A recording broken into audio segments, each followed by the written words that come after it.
کجایی که من دیوونه شدم، همه هی میخندن به حالم، به هر جای خونه نگاه میکنم تو انگار نشستی کنارم. خودت بهتر از هر کسی حالمو میدونی، دلت باز نمیسوزه. شمردم روزا رو که نیستی پیشم، الان رفتی ده مجت روزه. به موهام نگاه کن و خیره شو، سفید تمام موهای سرم همونت میاد که دوست داشتی و بدون دلیل رو هوا میزنم.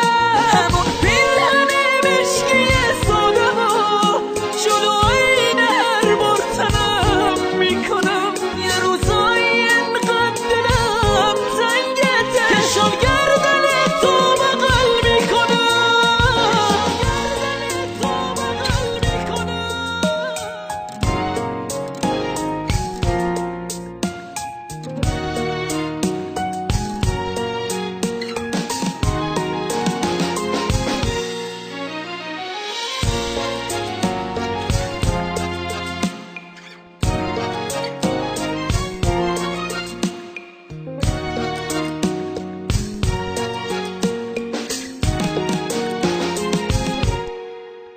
کجایی ببینی که من پیر شدم، نبودی ببینی زمین گیر شدم.